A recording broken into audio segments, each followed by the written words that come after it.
everyone. Welcome to Cornerstone Tea's YouTube channel. As you might have guessed, today we're going to be doing something a little bit different. I'm going to be blind taste testing my brand of Earl Grey against 5 other big box, big brands that we got from our local grocery stores. Will my tea measure up? Will I be blindly ripping my own tea apart? We're going to find out together. But most importantly, what I want us to find out is, does Cornerstone Tea's version of Earl Grey measure up or even supersede that which you probably have easy access to? Are we worth the hype? So let's dive into it. And hello everyone, this is Brian behind the camera here. So since Steph can't see, I'm going to be handing her samples. What we're going to do is I'm going to hand her these little condiment bowls full of the loose leaf so that she can kind of get a smell of the dry leaves first. And then we're going to move on to the liquid. What we did was we took all 6 brands and we kind of randomized them and put them in no particular order. And so we've got those. Steph has not seen these. I prepared these kind of as she sat down with the blindfold. So, okay. So the 6 brands that we are going to be using, one of them is a kind of a generic store brand from a popular grocer, Publix. I know there are Publix all over kind of the southeast where we are. Don't know about where you live. I'm pretty sure there's some. I think elsewhere. Publix It's is not national. It's not just the southeast. I'm pretty sure. I think so too. But anyway, the Publix brand, which is Green Wise. So we're going to see that one. Another grocer brand, we have a chain here in Western North Carolina, Ingles. Their store brand is Laura Lynn. We're going to be testing that one as well. And then we've got some big box brands that are pretty much all over. They're pretty much ubiquitous in all grocery stores. Very popular, probably the most popular would be Bigelow, I would say. We also have Twinings or Twinings, not quite sure how you say it. I say Twinings. There's no wrong way of Yeah, but there's Twinings Earl Grey, and then the last one is another really popular one, Tazo. And then, well, of course, our brand is somewhere Cornerstone, yep, somewhere in there. So, like I said, I've randomized these, and we're going to start. So, one important thing to note is, out of all 6 of these, our brand is the only one that's truly loose leaf. The rest of these were tea bags sold in boxes, and we cut those tea bags open to present the leaves in the little dishes you're about to see. I want to also, as I go along here, potentially point out the differences, either in by rote of how we are, how they present blindly to me, and also at the end when we do the grand reveal. You're going to see a difference, and hopefully, depending on how these brands measure up, you might even hear a difference from me. So, the first, and I apologize in advance, you're probably going to see my arm across the frame every now and then. Oh, heavens. I know. So, this one here is for you viewers at home who can see it. This is number 1.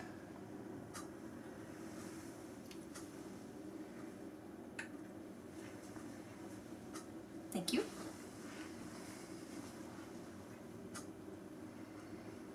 So I detect orange, and I also detect the black tea smell. It's got that nice sweetness to it.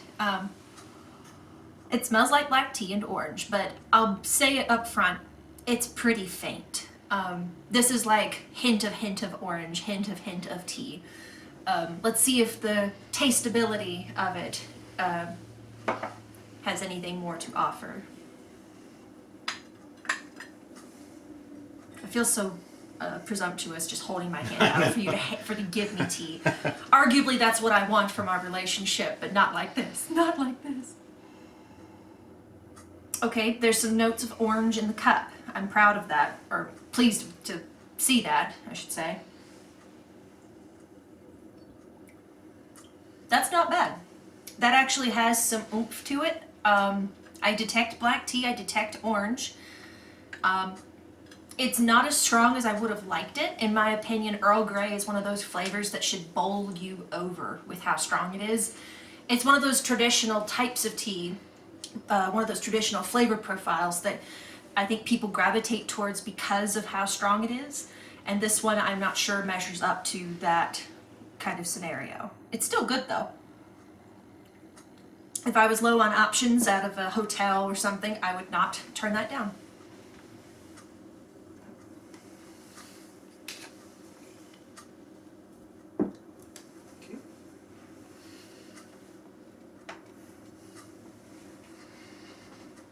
So this is going to be our next one. Will you check our focuses? Mm-hmm. Okay. Thank you. Wow. So that's got a beautiful strongness, strength in the cup, or in the bowl. I can definitely smell orange, and it's enough orange that it actually eclipses the black tea smell, which is good. By the way, if you're not familiar with Earl Grey as a blend of tea, it's a blend that a lot of different brands carry their own version of, obviously. But it is, typically speaking, black tea and bergamot or orange. Ours in particular varies in that it has both bergamot and orange, and as such it gives a little more complexity and a heck of a lot more strength. As another side note, Earl Grey is not my typical cup of tea for my personal consumption. I gravitate much more strongly towards peach oolong or royal tulsi chai or our lavender lady, which is Earl Grey meets cake batter meets lavender. Those are some of my personal favorites, and as you can see, none of them have any kind of overlap with Earl Grey, the stodgy, stoic, traditional style of tea. That said, I've not had an Earl Grey of any kind, much less my own, in probably several months, which means I am going into this totally blind. I am not going into this having, any presupposition over which one is mine, because I couldn't tell you. So let's try and taste this one. It had some oomph in the bowl. Let's see how it tastes in the cup. Thank you, baby. Okay, it's got something to give in the cup. Not as much as I had hoped, given how it smelled, but we'll see. That's not bad. It's drying out my tongue a little bit, which means the tea leaves are particularly astringent. And that's, I think, what a lot of people look for as well in this blend. All in all, delicious. It has good scent, composition. It has a nice body. I detect the citrus, but it's not overwhelming. Not very bad, not bad at all. I would drink this again.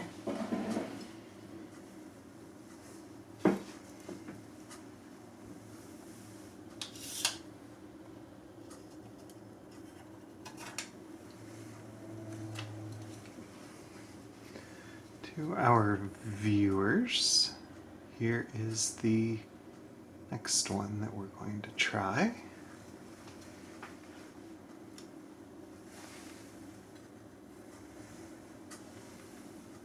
Thank you. There's something there. It's not a lot. I'm hoping it gives more in the cup. All in all, not terrible, but we'll hold out for how it tastes. To me, scent is as much an indicator of quality as it is visually or in its taste. So when I grade a tea or am sampling a tea blend of my own composition for eventual sale, I want it to be extraordinary. I need it to look good, smell good, and taste good. And if the trifecta is not met, it goes into my personal consumption and probably never sees light of day for you guys. Ooh. That's got a almost unpalatable astringency. It tastes like the pithy part of an orange, like the bitter white inner layer of an orange. And not a lot to give in the nose either, unfortunately. So if I had to pick between this one and the number 2, I would probably pick the number 2 one over this, for sure. One more sip. Not bad. But definitely not my favorite. All right. Next one in our lineup for our viewers. This is nice. We need to just have you hand me tea more often. I know, right?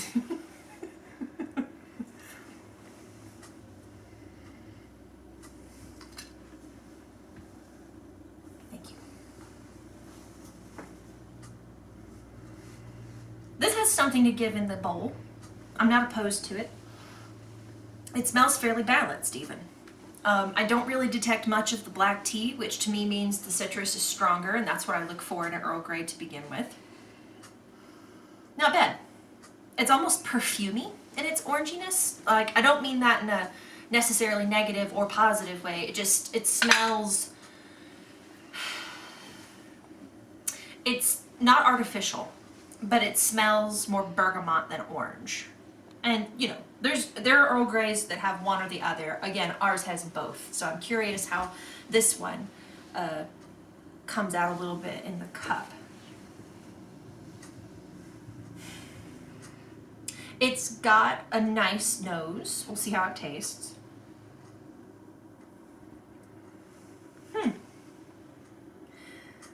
The orange and the citrus note, I'll put it generically, has mellowed significantly in the cup, and I get more black tea than I do citrus.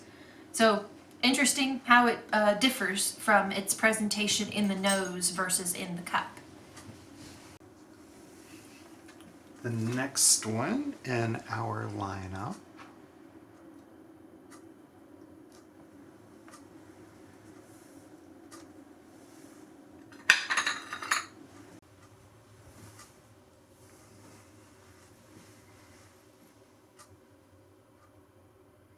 So there's a complexity here that I detect. I can actually detect 3 notes. There's black tea, there's bergamot, and there's orange. So I would hazard a guess that this one is ours. I don't know. I won't know until the end, but it's good regardless. Let's see how it measures up. I'm reaching for a mug that isn't there and won't ever be there. I'm sorry. Just a ghost mug. All right. Thank you.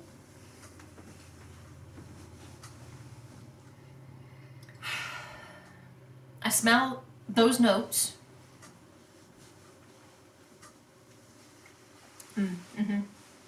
And I taste those notes. So this tea has not dried out my tongue like a lot of the previous ones have. I can even inhale and re-smell what I just tasted. So it has some strength, some staying power. All in all, not bad. I like this one. It's up there out of the ones we've had thus far. I'm curious if it's mine.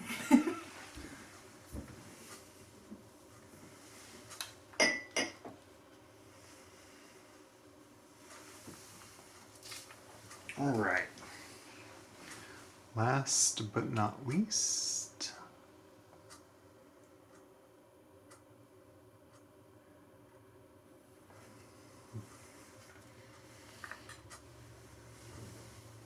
Thank you.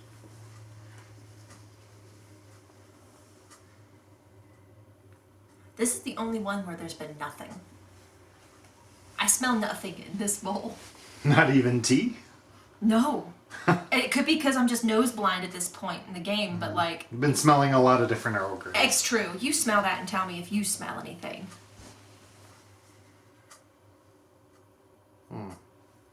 Actually, no. Thank you. Let's taste it and see if it gives anything in the cup.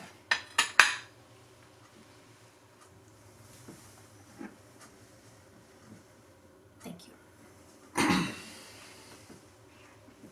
And I do want to mention, I forgot to mention this at the beginning while she's tasting that. All 6 of these, we did brew at the exact same temperature. All 6 of these have been brewed for exactly 3 minutes. And all of them have exactly 4 drops of a liquid stevia sweetener. That's for my personal preference. That doesn't mean you have to do that. The point is they're all equal. It's just my personal taste is with stevia. And we did let them come up to room temperature.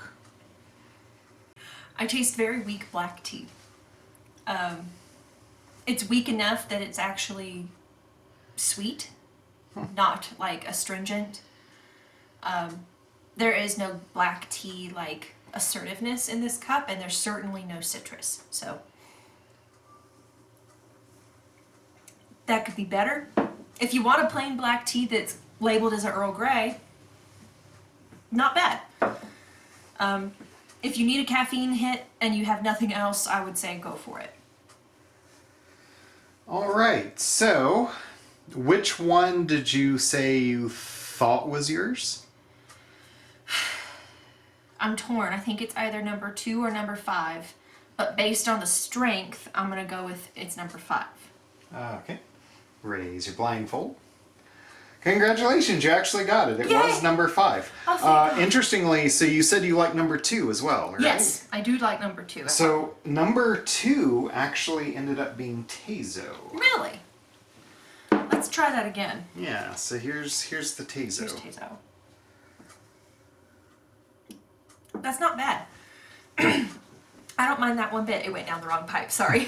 That wasn't me sliding Tezo. It's not got the level of complexity or strength that ours has, but of the ones that aren't my brand, our brand, it seems pretty like up there. So Yeah, I'm smelling the bowl too for Tezo. I definitely smell the orange. yeah. And I smell a pretty good black tea. Yeah, it's not bad. It's just interesting though, and I guess I'm not a tea expert by any means, but I guess when I'm looking at these, hopefully the camera will get it. Kinda. I'm seeing that, and I guess they have to grind the tea a lot finer for tea bag form versus loose leaf, because I'm noticing all of these are much finer than Right. yours. So it's not necessarily a choice that they grind them that small. It is as a general rule, poorer quality tea is hidden by tea bags. And the smaller granular size of this means it brews up quicker, it gets bitter faster, and it goes stale up faster. Whereas when you have whole leaf, like ours, where the pieces are clearly leaves, it's a much better experience. It not only stays fresher longer, it has more oomph, more punch in the cup. Plus, it's just a higher quality tea. So the size of the leaf isn't necessarily always a choice in these ground up brands. It's often because they're buying in the lowest quality leaves they can to make the tea the most profitable they can. And that's not the end of the world. If it tastes good, go for it. But it is a reflection of the fact that this is the bottom of the barrel. This is the terminology that's used in the tea world is called the fannings. It's the dust that's left after teas like ours are pulled. So it's a great way to reduce waste in the industry. I'm not opposing it necessarily. And again, if it tastes good and it floats your boat, be our guest. But if I want a quality product and a quality experience, I'm going to go for something that's much more whole leaf. So bear that in mind. Cut open the tea bags from big brands that are sitting in your cabinet and juxtapose their look and their taste with our own, or a comparable version of ours. I think you'd be shocked at what you might be missing out on. I think you would also be shocked at how ours measures up in regards to these bigger brands. We may be just a tiny little independently owned loose leaf tea company, but I think we have something pretty special.